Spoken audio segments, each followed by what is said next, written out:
जयशंकर जी friends, astrological facts में आपका स्वागत है। तो मुबारक हो आप सबको डे 1 के गजयोग साधना की। ये कहानी जिससे गजयोग साधना हुई, आप सब ने बचपन में काफी बार सुनी होगी, जो भी इस साधना के साथ जुड़े हुए हैं।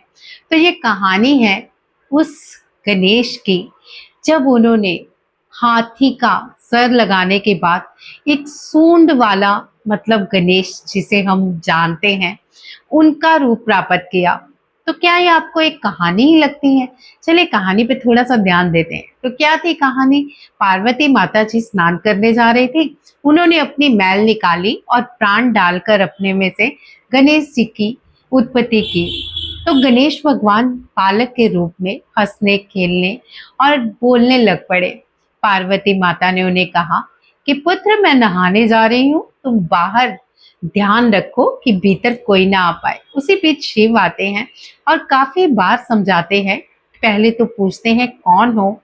जब वो बताते हैं कि मैं पार्वती माता का बालक हूँ, तो उन्हें बहुत हैरानी होती है कि मेरा तो कोई बालक नहीं है, ये बालक कहाँ से आया। चलिए अंदर जाके पता करते हैं। लेकिन अंदर जाएं तो जाए कैसे, क्योंकि वहां पे तो बाध्य थे आज्ञाकारी गणेश, जिन्होंने पार्वती माता की आज्ञा से उस रास्ते को रोक रखा था कि कोई भीतर ना जा पा। अब पार्वती माता ये कहना तो भूल ही गई कि पुत्र, अगर तुम्हारे पिता शिव आए तो उन्हें मत रोकना। लेकिन अगर वो रोक देते तो ये कहानी, ये गज साधना कैसे आती? क्योंकि यहाँ से शुरू होती है गजयोग साधना की कहानी। यहाँ पे गुस्सा आया, शिव ने गणेश का सर काटा और कहाँ गिरा ये किसी को कुछ नहीं पता चला। तो लगा दिया गया उस माता का बच्चे का सर, जो अपनी बच्चे से पीट करके सोई थी। तो कौन थी वो हथिनी, ये तो हम नहीं जानते। लेकिन वो सर जो लग गया अब गणेश जी के सर पे, जिनसे गणपति विघ्न हर्ता की उत्पत्ति हुई। क्या आपको पता है, जो पहले बालक थे, जो खेल रहे थे, आज्ञा का पालन कर रहे थे माता का और दरवाजे के बाहर थे, वो थे विघ्न कर्ता। अब आप सोचेंगे विघ्न कर्ता विघ्न हरता, आपने सुना होगा ना, विघ्न कर्ता विघ्न हरता, नाम तो सुने होंगे। लेकिन क्या आप चाहेंगे कि विघ्न कर्ता आपके भीतर जागे और विघ्न हरता आपसे दूर रहे? कैसे? मैं बताती हूँ आपको। विघ्न करता थे जो, वो विघ्न हरता कैसे बन गए। जब शिव ने सर काट दिया तो वो विघ्न करता थे। विघ्न करता जिनको कोई उपलब्धि हासिल नहीं थी, जो सिर्फ पार्वती माता के बालक थे, जिन्हें माँ की शक्ति प्राप्त थी लेकिन पिता की शक्ति प्राप्त नहीं मिली। लेकिन जैसे ही सर कटा और हाथी का सर लगा दिया गया, वहां से शुरू हुई शिव शक्ति के मिलन की एक प्रेम भरी कहानी, जिसके गणेश जी, सूंड वाले गणेश जी, जो कि प्राण की शक्ति को जगाने के एक बहुत बड़ा माध्यम बन गए। आप सबको पता होगा, जितने भी साधक हैं, जो हमारी प्राणा शक्ति है वो मूलाधार में बसी है और वहां से ही वो भीतर ऊपर जागरूक होके घूमती है। लेकिन चेतना जब बाहर निकलकर यूनिवर्स से अलाइन होती है, शिव शक्ति से अलाइन होती है, तब कुछ और ही दृश्य बन जाता है। तो यहाँ हम ये कहानी गजयोग साधना तक ही रखते हैं, ताकि आप बहुत डीप नहीं चले जाओ, लेकिन थोड़ा सा इस कहानी में समझो। अब मैं आपको आगे बताती हूँ, लेकिन कैसे बताती हूँ? सबसे पहले आप मेरे चैनल को सब्सक्राइब करें और वीडियो को लाइक और शेयर करना मत भूलिए, क्योंकि इस चैनल को सब्सक्राइब करने से आपको बहुत सारी साधनाओं का लाभ मिल सकता है। और हाँ, इसके जो पृथ्वी तत्व की अट्यूनमेंट है, ये 30 डेज के बाद मैं लाइव आके सबको अट्यून करने वाली हूँ। ये बिल्कुल फ्री रहेगी पृथ्वी तत्व की अट्यूनमेंट, और उससे पहले कई गुना शक्ति आप अपनी इस साधना के साथ बढ़ा चुके होंगे। तो चलिए जानते हैं इस साधना के बारे में और भी गहरे रहस्य। आप मेरे साथ जुड़े रहिए, वीडियो को अंत तक देखिए, क्योंकि इसमें प्रैक्टिस भी होगी। अब क्या आपने कभी सोचा है कि गणेश जी को हाथी का सिर क्यों लगाया गया? हमने बचपन में जो कहानी सुनी थी वो मैंने अभी आपको सुनाई। लेकिन क्या इस कहानी का कोई और भी गहरा अर्थ हो सकता है? यही सवाल हमें लेके जाता है गजयोग साधना की ओर। योग की दृष्टि से अगर हम इस कथा को प्रतीक की तरह देखें, यानी एक सिंबल की तरह देखें, तो गणेश जी की सूंड हमें एक बहुत ही महत्वपूर्ण शक्ति की याद दिलाती है। क्या आप इस शक्ति को याद कर सकते हैं? आप हर समय इसे महसूस कर सकते हैं। ये है हमारी प्राण शक्ति, यानी हमारी सूंघने की क्षमता। हम अपनी आंखों पर ध्यान देते हैं, कानों पर ध्यान देते हैं, लेकिन क्या आपने अपनी सांसों पर ध्यान दिया? अभी मैं आपको इसका एक बहुत ही सरल तरीके से समझाती हूँ। हम आंखों का प्रयोग करते हैं तो हमें दिखता है, मैं आपको देख पा रही हूँ, आप मुझे देख पा रहे हो। अब आप सोचोगे कि मैं आपको कैसे देख पा रही हूँ? जी, मन की आंखों से देख पा रही हूँ, आप फिक्र मत करें। बाकी आप मुझे जरूर देख पा रहे हैं, मैं इतना तो कह सकती हूँ। आप बहुत कुछ देखते हैं आंखों के जरिए, करते हैं ना इस्तेमाल, कंसंट्रेट करते हैं। ये आप आंखें बंद कर ले, मैं आपको दिखूंगी, या प्रकृति के नजारे दिखेंगे, या कुछ और दिखेगा? नहीं ना। तो इसी तरह आप कानों की शक्ति को भी महसूस करते हो। कोई आपको आवाज मार रहा है तो झट से अपना नाम सुना, अरे मेरा ही नाम पुकारा जा रहा है। अब कुछ आपको काटता है कीड़ा स्किन पे, तो आपको कुछ कटा है, यहीं पे कटा है। तो ऐसा ही क्यों होता है कि यहाँ पे कटा है, यहीं पे पेन हो रही है? क्योंकि आप अपनी चेतना को यहाँ लेके जाते हो। लेकिन क्या आपने कभी चेतना को नाक पे लेके गए? आपने सोचा कि मैं यहाँ खड़ी हूँ, जरा यहाँ के वातावरण को स्मेल करूं? कभी नहीं। वो कुदरती आपको खुशबू आ जाए तो आ जाए, बेसन का हलवा बन रहा है, खुशबू आ गई। अच्छा ठीक है, पकौड़े बन रहे हैं, खुशबू आ गई। अरे सब्जी की बहुत भीनी भीनी खुशबू आ रही है, ऐसा होता है ना। तो आपकी चेतना वहां पे ठहर जाती है। लेकिन क्या आपने उस छोटी छोटी चीजों की चेतना को समझना चाहा? मान लीजिए आप अपने रूम में बैठे हैं, ठीक है, तो इस रूम की एनर्जी और वाइब्रेशन और सुगंध भी और है। अब आप महसूस नहीं करेंगे कि इस रूम की सुगंध कैसी है। तो यही प्रैक्टिस मुझे आपको करानी है, जिससे आगे बढ़कर आपको पता चलेगा कि आपके आसपास नेगेटिव एनर्जी है कि पॉजिटिव एनर्जी है, और साथ साथ आपका मूलाधार इतना अच्छा एक्टिव हो जाएगा कि आपको डर भी नहीं लगेगा। तो चलिए बढ़ते हैं आगे और जानते हैं हम आगे के राज, जिसे आप समझ पाओ और अपनी प्राण शक्ति के साथ मूलाधार को जगा पाओ। तो आपने अपनी नाक जिसके माध्यम से हर पल वातावरण की अनगिनत सुगंधों को महसूस कर रहे हैं, उस पर हमने शायद कभी ध्यान ही नहीं दिया हो।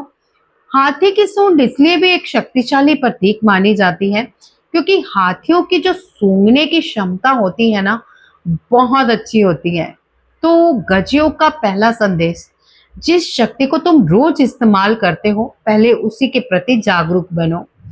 आज हम कोई कठिन मंत्र नहीं करेंगे, ना कोई बड़ा अनुष्ठान, ना कोई कठिन आसन। आज सिर्फ एक छोटी सी शुरुआत, आज की साधना। अरे हाँ, हर साधना में पानी का गिलास और एक कैंडल या फिर दिया जरूर जलाएं। कोई साफ सुथरे रूम में बैठे, रीढ़ की हड्डी को बिल्कुल सीधा रखें, आंखें बंद करें। अब आपको अपनी सांस को बदलना नहीं है, बस महसूस करना है। सांस अंदर जा रही है, सांस बाहर आ रही है। धीरे धीरे सांसों को अग्रभाग पे ले आए। थोड़ी देर अपनी आंखों को अग्रभाग पर देखें, देखते रहें, और देखते देखते धीरे धीरे आंखें बंद कर लें।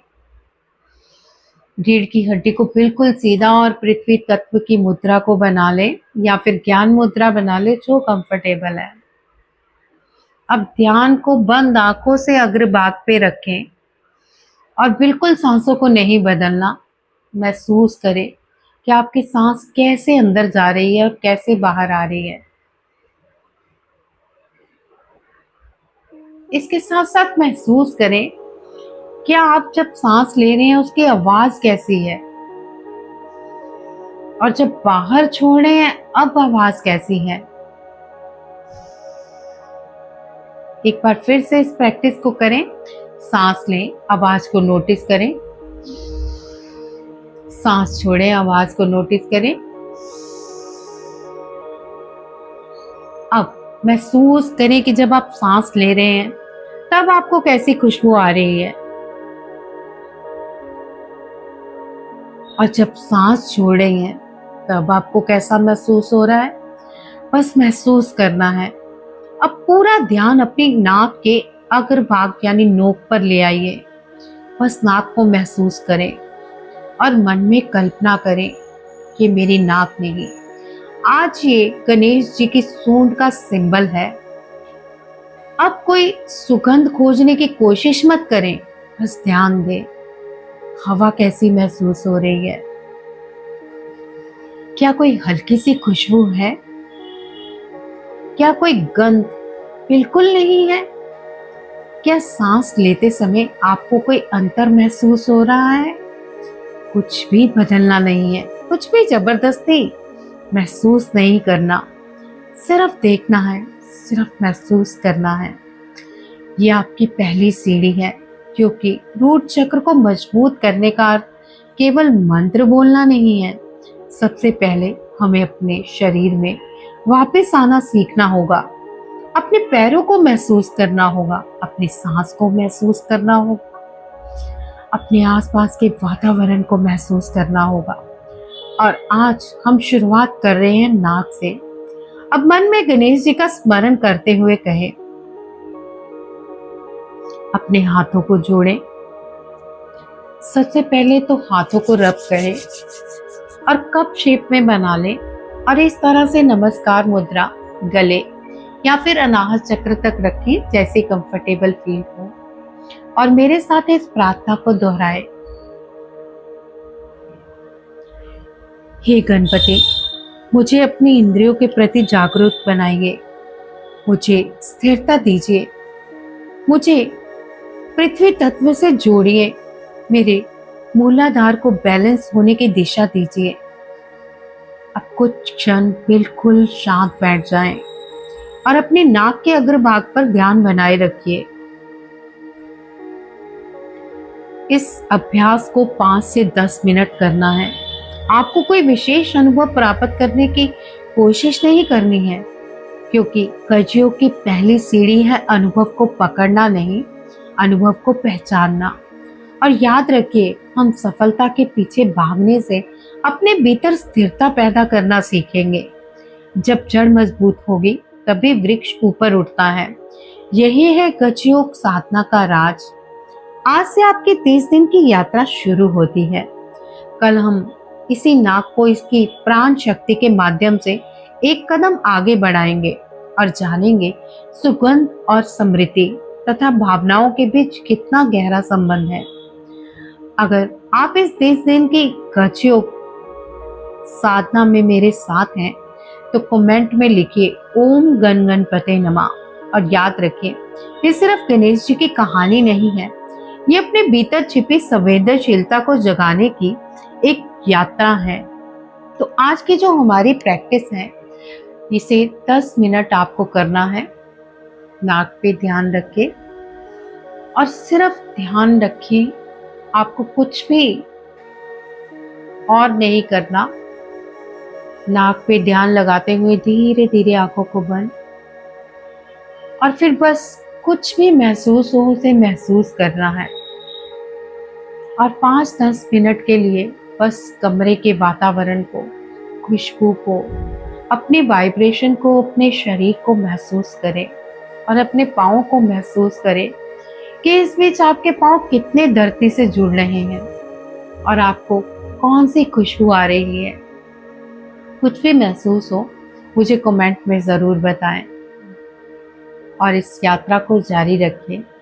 और जारी जैसे ही आप रख सकते हैं उतनी देर रखें। उसके बाद अपने रूट चक्र को हाथ मल के आप इस तरह से लगाएंगे, लेकिन अभी यात्रा में शामिल रहें और मन ही मन बस सुगंध को महसूस करें।